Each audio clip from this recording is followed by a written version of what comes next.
El auténtico pensar, como el vivir, es tarea que se aprende. Quien aprende debe dialogar con aquellos que han pensado previamente, recorrer sus itinerarios, seguir sus rutas y estelas, consultar sus bitácoras. Solo así se podrá llegar a conocidos y seguros puertos. Desde aquí, si decide arriesgarse, debe iniciar sus propias travesías, explorando lo desconocido, sin otra cartografía que la aprendida disciplina del pensar.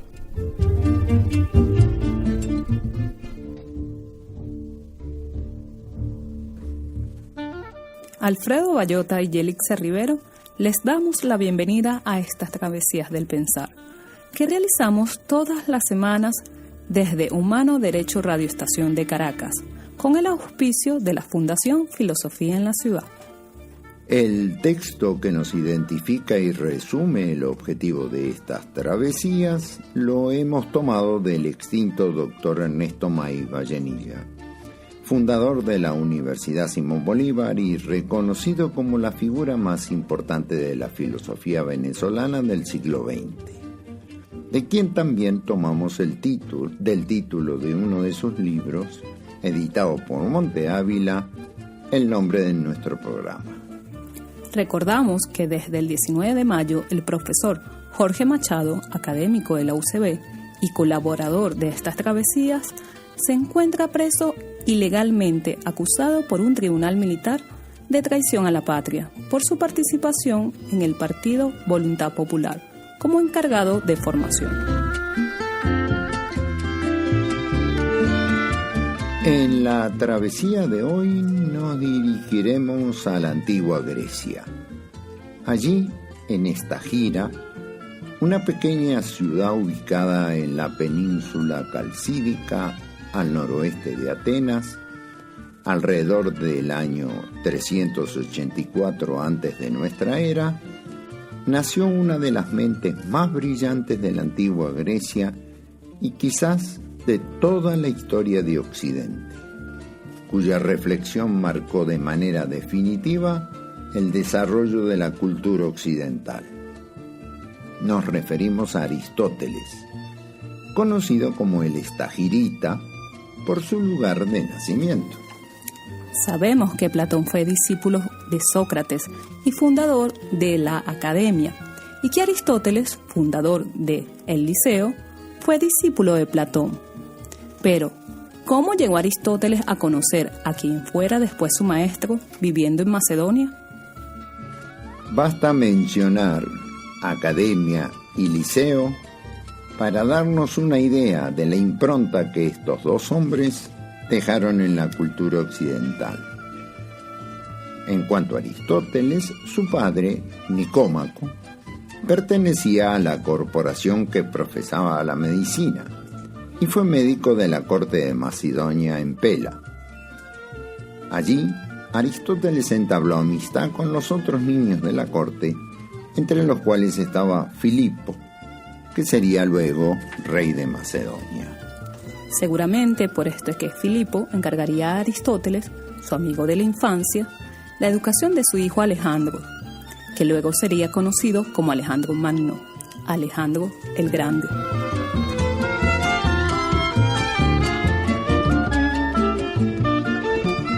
Pero sus padres murieron cuando Aristóteles tenía 17 años y tuvo que salir de Pela.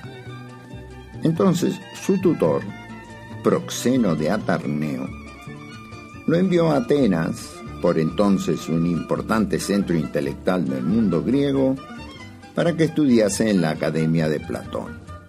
Y allí permaneció por 20 años. Pronto Platón se percató del talento del joven Aristóteles.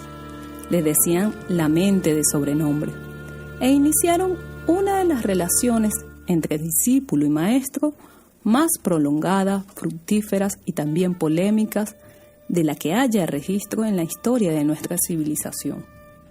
Y tendremos oportunidad de tratar estas diferencias muchas veces, porque para muchos estudiosos, todas las variaciones de la cultura occidental no han sido otra cosa que una oscilación entre posiciones afines a Platón y posiciones afines a Aristóteles.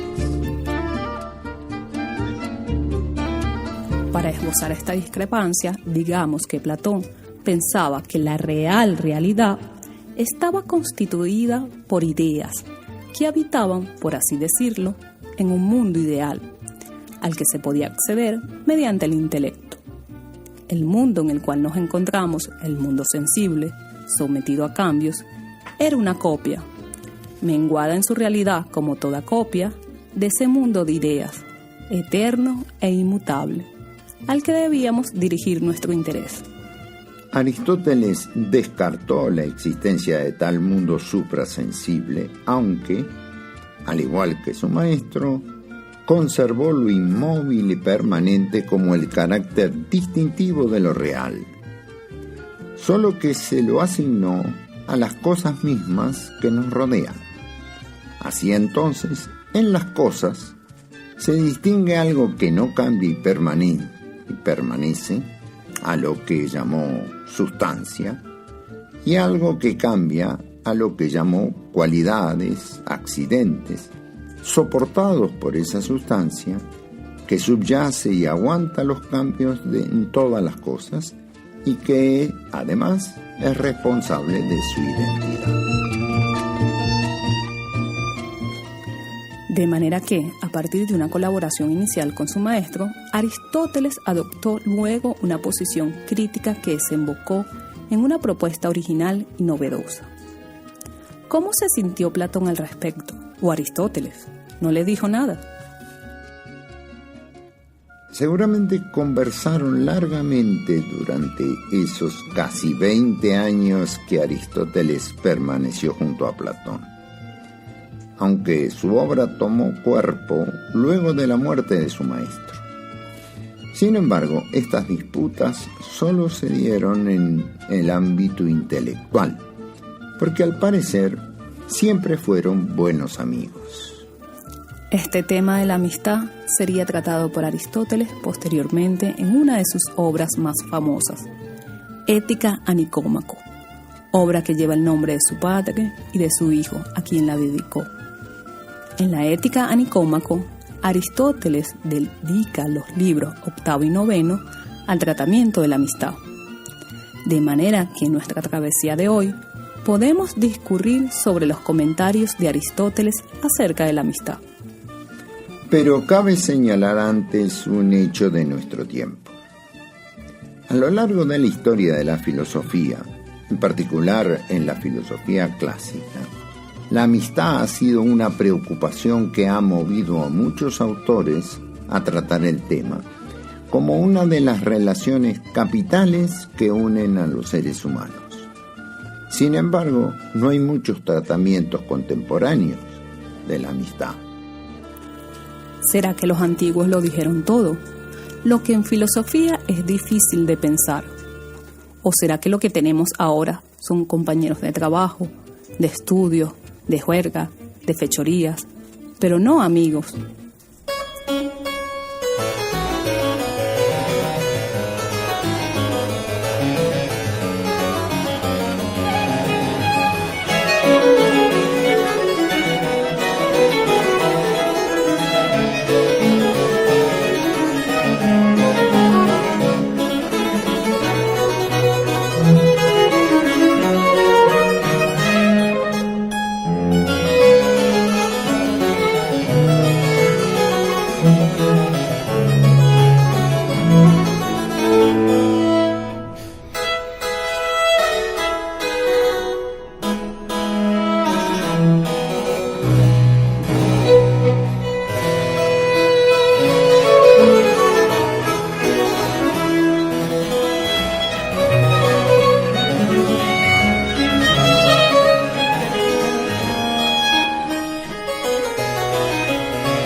Escuchamos la Forqueral del número 5 de Jean-Philippe Rameau por Il Giardino Armonico. Aristóteles concibe a la amistad, que en griego se dice filia y se distingue del amor, que se dice eros, como una virtud, o en todo caso como una acción humana afín a actos virtuosos, o que van acompañados de virtud, y estima que es lo más necesario para la vida. ¿Y por qué es una virtud? Por virtud, Aristóteles concibe a las acciones que tienen como fin conducirnos a la felicidad. Y, en este sentido, nada sirve si se está privado de la posibilidad de hacer el bien, que se ejercita sobre todo respecto de los amigos. Por eso dice Aristóteles: sin amigos nadie querría vivir, aunque poseyera todos los bienes. Esto parece orientar la amistad al dar más que al recibir.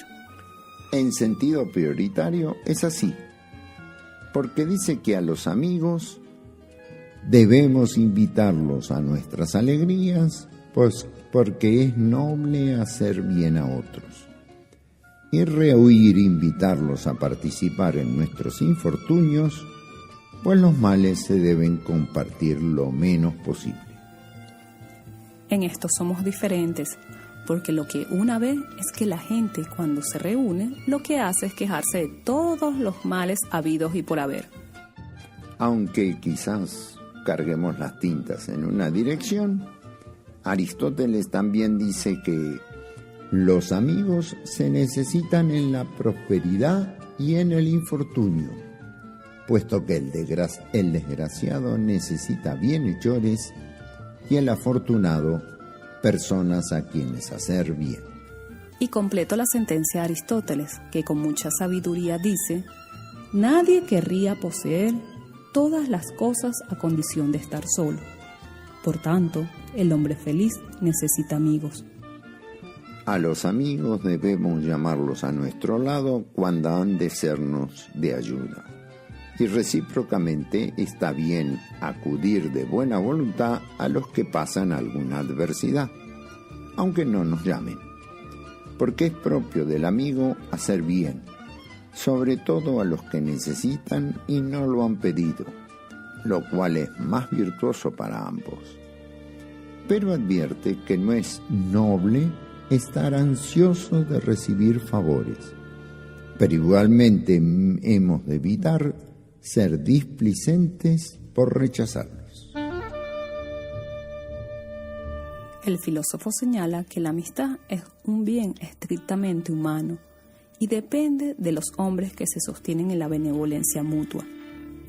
A quienes de esta suerte desean bienes a otros, los llamamos benévolos, si no hay reciprocidad de parte del otro, pues cuando la benevolencia es correspondida, es ya amistad. De esta forma, Aristóteles establece una distinción entre la amistad y otras relaciones generosas. Si en ellas no se da reciprocidad, se trata de actos benevolentes realizados por alguien que actúa desinteresadamente. En cambio, en la amistad debemos encontrar reciprocidad entre aquellos que mutuamente se desean bien. De manera que el mérito de la amistad consiste en que es una relación en la que se desea el bien recíprocamente y la benevolencia debe ser correspondida para que haya amistad.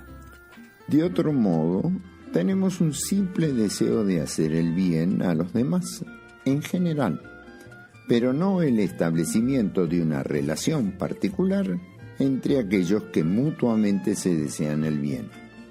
Porque Aristóteles concibe a la amistad como relaciones particulares, en la que individuos concretos se desean el bien mutuamente y actúan para que ellos y sus amigos sean felices.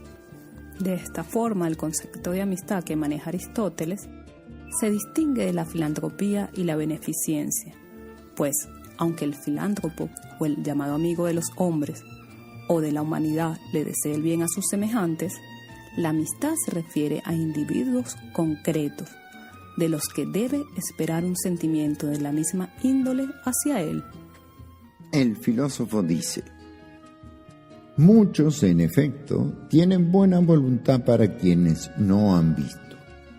Pero amigos, ¿quién dirá que lo son al no percatarse de la disposición en que mutuamente se encuentran? Para hacerlo, por tanto, deben descubrirse los sentimientos de benevolencia que les animan recíprocamente y el deseo que tienen del bien del otro. La amistad se da entre aquellos que se desean el bien y dirigen su benevolencia a aquellos que han conocido personalmente y les tienen estima.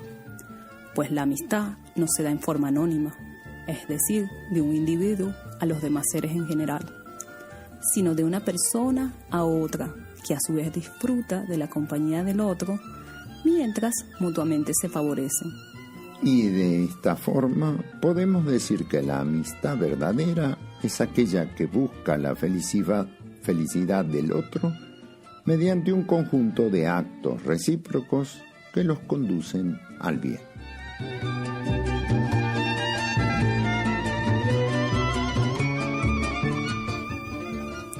La amistad, al estar identificada con la virtud, estaría destinada a conducirnos al bien y, en consecuencia, a la felicidad.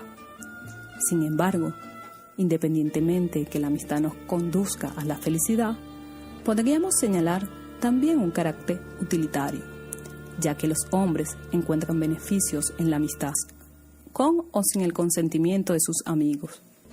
Esto concuerda con algo que dice Aristóteles. Para los jóvenes, los amigos son un auxilio para no errar. A los viejos, para su cuidado y para suplir la deficiencia de su actividad causada por la debilidad en que se encuentran. Y a los que están en el vigor de la vida, para acciones bellas y por ende ser más poderosos para el pensamiento y la acción. Tenemos entonces que la amistad es un fin, pues por sí sola nos conduce a la felicidad, pero también es un medio, pues valiéndose de ella, los hombres potencian las demás virtudes. Esto me lleva a preguntar si hay diferentes clases de amistad. Aristóteles presenta 3 clases de amistad, pero que tienen algo en común, que es la reciprocidad. Sin algún tipo de reciprocidad, la amistad es imposible. Por eso sería ridículo ser amigo de mi carro. De mi carro solo deseo que no se rompa. El suyo se dañó, no son amigos. Seguro, porque no me he preocupado por su bienestar. En fin, la primera clase que menciona Aristóteles es la amistad perfecta, que se da entre los hombres buenos e iguales, en virtud que quieren el bien el uno del otro, porque son buenos, y son buenos cada uno en sí mismo. Esta clase de amistad es la más permanente. Con todo, estas amistades son raras, porque tales hombres son pocos y además requieren trato, pues sin él no cabe el conocimiento mutuo. El deseo de amistad surge rápidamente, pero la amistad no. Parece sensato porque el sentido común nos dice que para compartir con otra persona se debería tener algo en común con ella, por lo que, para que la amistad se dé, debe existir una relación de semejanza entre los posibles amigos. A partir de esta similitud, sería posible encontrar en el otro algo que ambos sientan deseos de compartir. Sin embargo, Aristóteles reconoce otro punto de vista en el que la amistad parece provenir no de la semejanza, sino de las diferencias que se dan entre las personas. En este caso, los individuos se sienten atraídos a compartir con aquellos que son diferentes, viejo con joven, hombre pobre con rico, educado con inculto, buscando de esta manera una especie de enriquecimiento mutuo a través de la diferencia. Tenemos una dificultad, porque no basta con señalar que la amistad es buena en sí misma y que en algunos casos es útil, sino que debemos aclarar cómo y entre quiénes se puede ser amigo.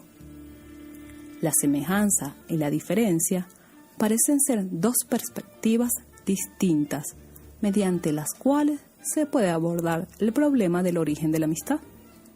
Aristóteles se refiere a estas dos perspectivas diciendo: unos hacen consistir en cierta semejanza y dicen que los semejantes son amigos. Otros, al contrario, dicen que los semejantes se comportan entre sí, sin excepción, como los alfareros. Y a este propósito tratan de dar a su teoría una explicación más en consonancia con lo que pasa en la naturaleza. Así Eurípides nos dice que la tierra seca ama la lluvia, y el cielo majestuoso, cuanto está henchido de lluvia, ama caer a la tierra. Y Heráclito dice que lo opuesto es lo útil, y que de los contrastes surge la más bella armonía. ¿A qué se refiere Aristóteles con lo de los alfareros?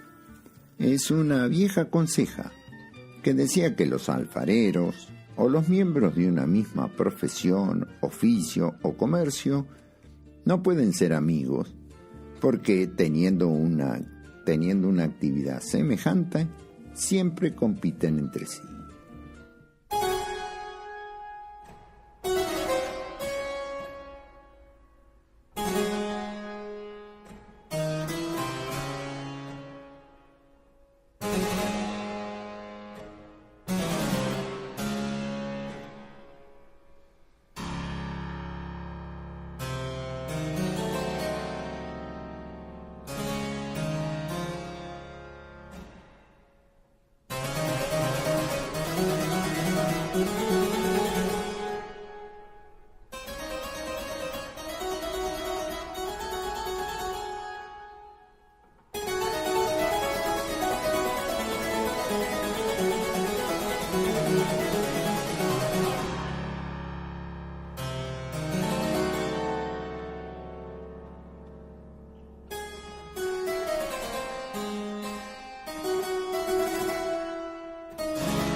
Escuchamos a Luc Bossejur en la tocata en re menor de Juan Sebastián Bach.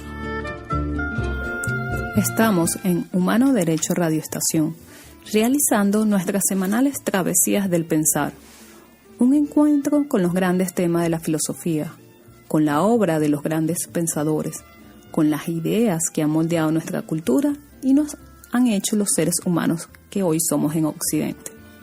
Nos gustaría tener sus comentarios, sus preguntas, sus sugerencias en nuestro correo travesíasdelpensar@gmail.com, así como sus contribuciones para el sostenimiento de nuestro programa. Puede escuchar este programa, además del jueves a las 8 p.m., el domingo a las 3 p.m., hora siempre de Venezuela. Y las travesías anteriores las puede recuperar en SoundCloud/Humano Derecho Travesías.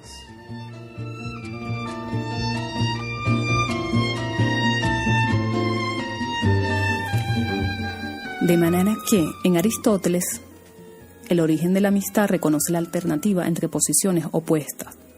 Por un lado, están los que sostienen que la amistad se da sobre la semejanza, y del otro, aquellos que la hacen derivar de la oposición entre contrarios, aunque él se inclina por entre iguales. Lo que tiene importantes consecuencias sociopolíticas. ¿Cómo cuáles? Si hemos de ordenar la convivencia colectiva de forma no represiva, sin duda que la mejor manera de hacerla es que los miembros sean amigos, de forma que cada uno busque hacer el bien a los demás. Entiendo. Y para eso los miembros deben ser iguales. Es decir, una sociedad en la que haya muchas diferencias entre sus integrantes no permite que se ordene teniendo a la amistad como centro. Exacto. Una sociedad fundada en la amistad, como propone Aristóteles, debe ser una sociedad entre iguales, material y espiritualmente, para que la amistad sea posible, y deben evitarse las grandes diferencias en todos los órdenes. Precisamente lo contrario de lo que sucede en Latinoamérica en general y Venezuela de estos tiempos en particular, por lo que nuestras sociedades siempre están cargadas de represión y violencia, porque el gobierno siembra la discordia y la desigualdad en lugar de la amistad. Pero hay algo más. En nuestra sociedad de raigambre cristiana, si la amistad se da entre iguales, entonces no podemos ser amigos de Dios.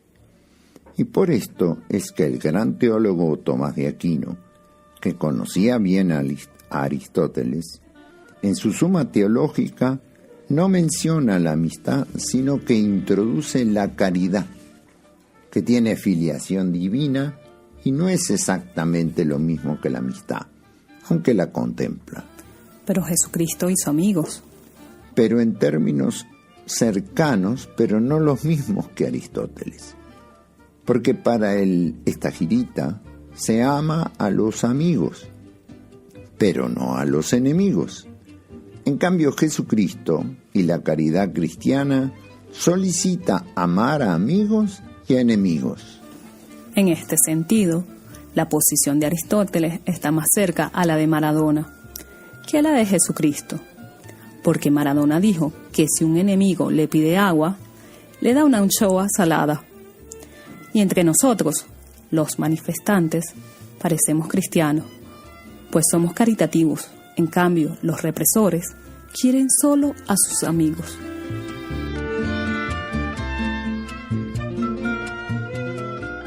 Habíamos visto que además de la amistad perfecta, había otros tipos.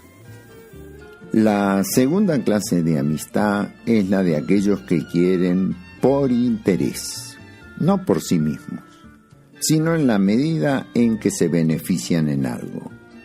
Y hay una tercera clase, la que se quieren por placer. De manera que la amistad por interés es una que obedece al propio bien, y en los que se quieren por el placer, diríamos en los amigos de parranda, la amistad obedece al propio gusto. En estos casos, la amistad se subordina a los bienes mediales y son tipos de amistad imperfectos y por eso dice Aristóteles, fáciles de disolver, porque cuando ya no son útiles y agradables el uno para el otro, la amistad desaparece.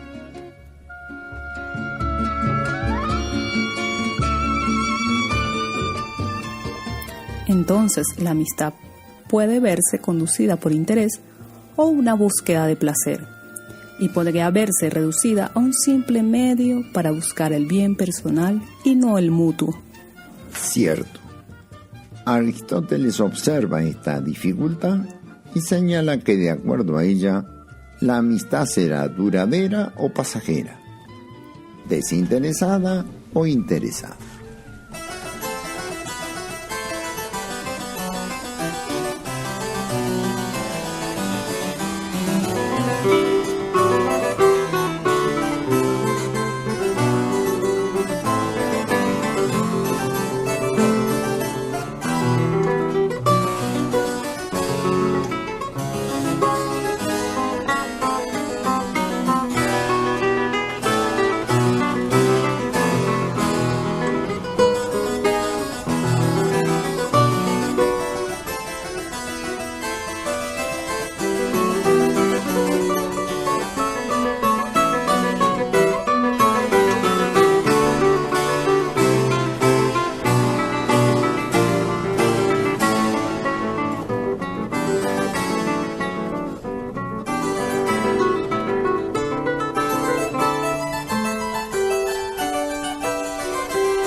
Escuchamos a Mario Arévalo y Ana María Fonseca en guitarra y clavecín en un fragmento de la Fantasía de Antonio Lauro.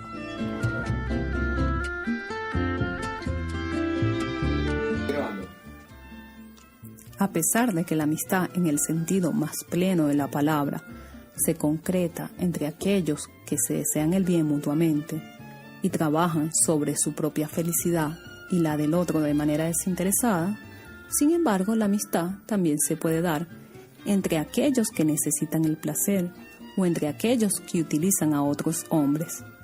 Sin embargo, al no estar fundada sobre el bien común y la reciprocidad de bienes, la relación en estos casos tiende a ser o tener serias limitaciones. La amistad duradera no es aquella que se sostiene sobre lo contingente. Si consideramos a la amistad solo en su utilidad, al alcanzarse la meta deseada, la amistad desaparece. Algo similar sucede cuando la amistad se funda en el placer, que al ser satisfecho, la amistad desaparece junto con el deseo de conseguirlo. Por eso Aristóteles, al referirse a la amistad perfecta, sostiene: la amistad perfecta es la de los hombres de bien y semejantes en virtud, porque éstos se desean igualmente el bien por ser ellos mismos buenos en sí mismos.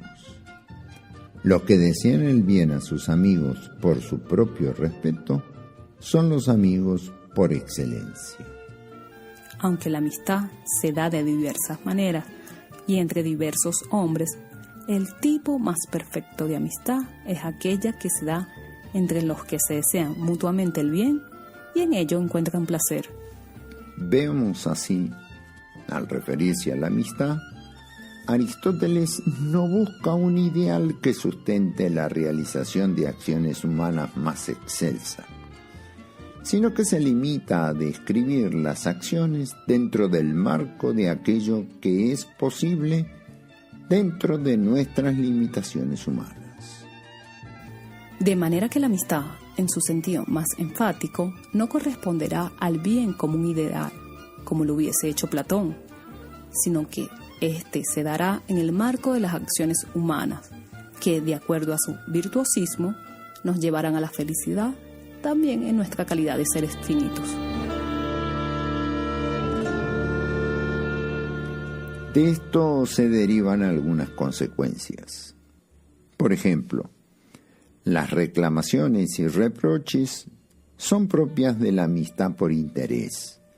En cambio, en la verdadera amistad no se dan. Porque el que aventaja al amigo en el beneficio prestado no se lo echará en cara, ya que los dos procuran gratificarse mutuamente. ¿Y las personas no virtuosas, las malas, pueden ser amigos? Pueden ser amigos por interés o por placer, porque los malos no se complacen si no existe la posibilidad de algún provecho o placer, pero no en la plena amistad que requiere el complacerse a sí mismo, en el dar. Y algo tan común y estimulado en este régimen como son los aduladores, ¿son amigos? La virtud del amigo consiste en querer, Como el querer es una actividad, que en griego se dice energeia, la amistad es más excelente en los seres humanos más activos. Por eso los aduladores, los perezosos, los holgazanes, no pueden ser verdaderos amigos, ni tampoco los que buscan el propio provecho.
Escuchamos a Jesús González López en clavecín en la sonata sexta de Mariano Cosuenda.